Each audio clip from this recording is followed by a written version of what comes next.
É preciso que eu saiba que o aluno me ataca não é pessoal, que aquilo não é para mim e que aquilo eu tenho que trabalhar. É preciso saber que a violência verbal, tenho que controlá-la porque eu tenho...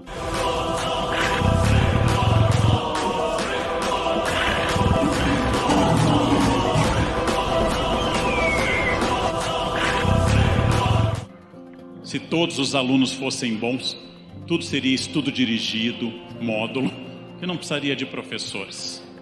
Eu existo para aquele do fundo que está pingando o nariz, é ranhento, todo aluno difícil é ranhento, que está lá no fundo e que vai ao banheiro porque tem uma cistite crônica, porque aluno ruim tem cistite crônica, precisa ir ao banheiro a cada 5 minutos. Este é o meu aluno. Se eu conseguir trazê-lo, eu virei um professor.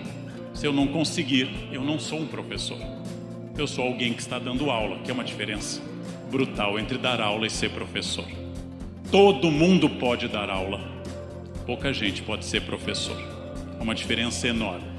A compreensão da criança e dos jovens atuais, a compreensão específica de uma cabeça que não é a minha, é que torna a nossa função tão difícil e tão bonita. Entender que eu tenho alguém diferente do que eu fui e do que eu sou. Essa compreensão é um grande desafio, um desafio interessante.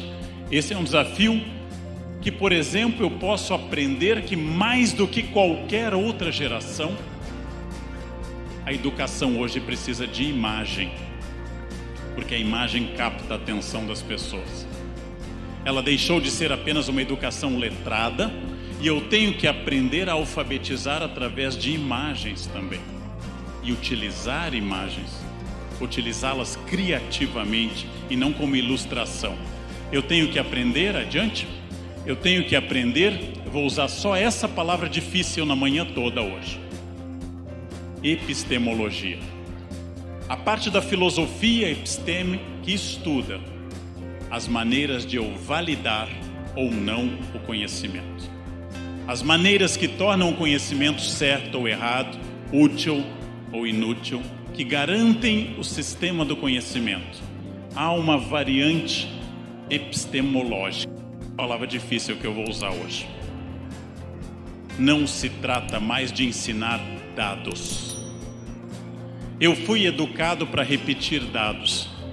Afluentes do rio Amazonas, capitais do Brasil, tamanho dos estados, regras de português.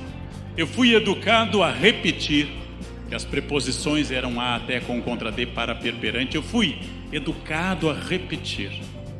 Eu fui educado ao dado. E eu tenho que entender que este dado hoje está pronto. Ele está ali no toque do dedo e que não é mais minha função dá-lo. Professor que faz um trabalho chamado o feudalismo está pedindo pelo amor de Deus para o aluno copiar de algum lugar, porque um trabalho com esse título idiota merece um trabalho idiota. Professor que pede para ele fazer um trabalho sobre a célula não tem cabimento em 2016. Professor que sabe trabalhar, que dados são prontos, mas eu tenho que trabalhar atitudes, é aquele que vai estudar com os alunos talvez uma propriedade de Vitória da Conquista e vai depois dar as características do feudalismo e do capitalismo agrário e vai dizer, essa propriedade se enquadra ou não nessas características. Essa resposta não está pronta. E vai obrigá-lo a olhar para o chão, vai obrigá-lo a olhar para o mundo ao redor. Não se trata mais de saber que George Orwell escreveu o livro 1984.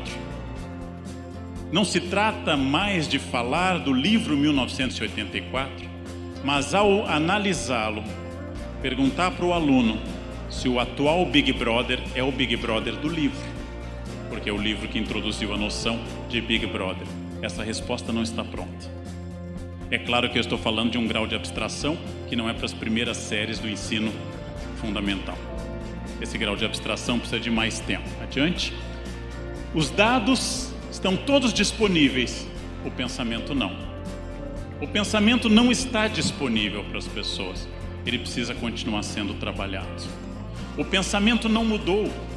Ninguém nasce sabendo pensar. O pensamento continua sendo o nosso desafio e a nossa maior característica como profissionais: ensinar a pensar. Eu fui coordenador muitos anos, fui professor e sou professor há muitos anos, e várias vezes os professores reclamam: mas a minha direção pede para eu ensinar isso. Professores, quando a direção pede para a gente ensinar, a gente registra no diário aquilo que a direção pediu e faz o que a gente quer. É assim, funciona assim no casamento também. Você faz o que você quer, sempre, mas sempre dizendo que é o homem que tem razão. Isso é fundamental. As mulheres são habilíssimas, e você que sabe, amor, você que sabe do seu jeito, e fazem só o que querem, o que é ótimo, é uma grande habilidade feminina. Eu tinha uma direção que insistia que eu tinha que falar longamente de Império Bizantino, e eu queria falar de Guerra Fria, eu queria falar de Guerra do Vietnã. Então eu botei no diário Império Bizantino, expliquei para os alunos: capital Constantinopla, terminou em 1453. Alguma dúvida?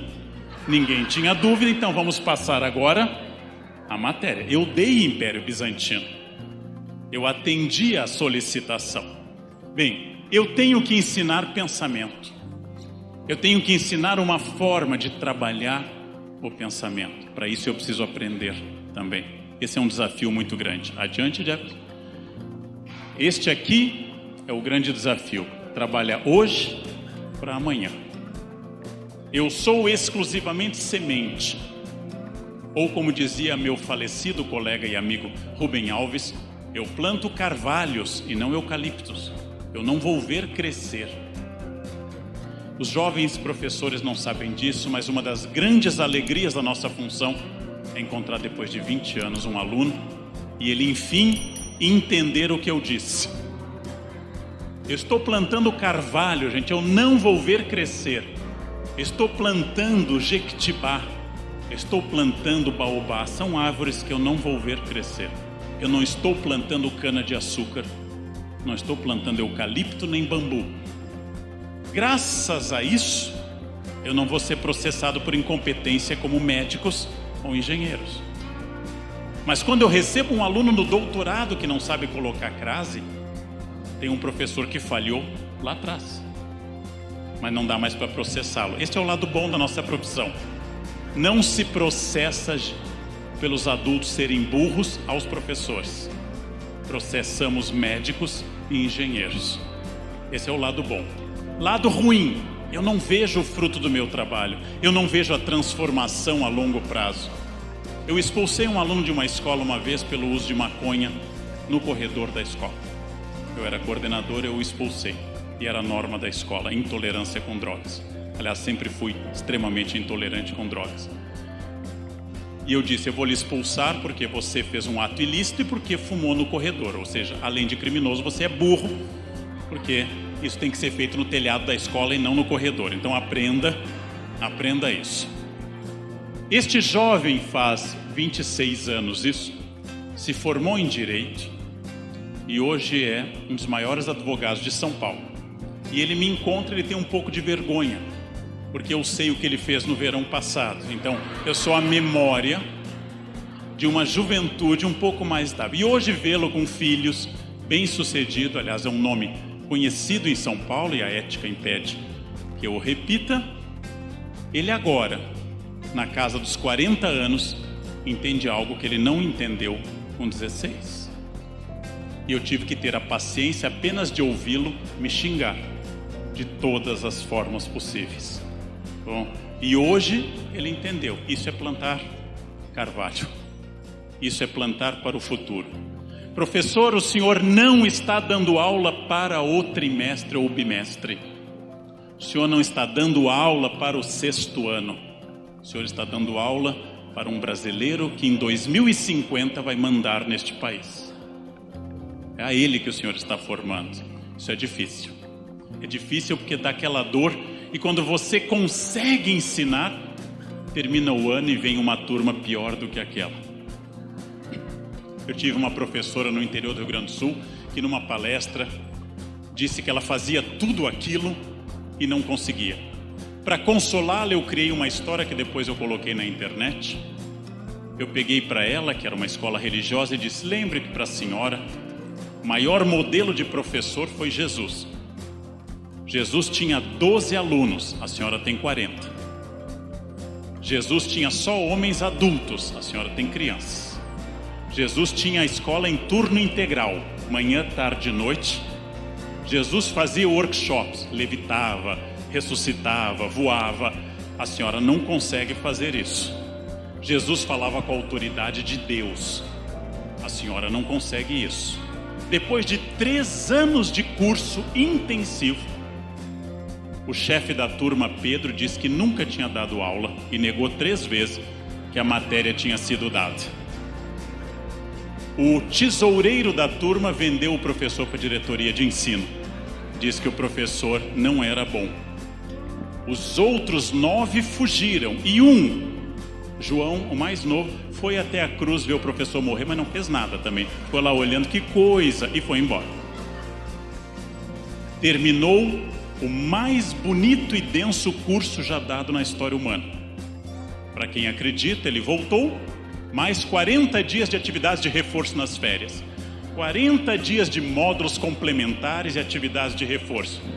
Terminado o prazo, o líder da turma pergunta: Senhor, é agora que vai restaurar o reino de Israel? Ou seja, não entendeu nada. Gente, se Jesus não conseguiu, vocês têm direito a também não conseguir. Depois teve que mandar um reforço pedagógico ao Espírito Santo, mas aí é outro capítulo da história.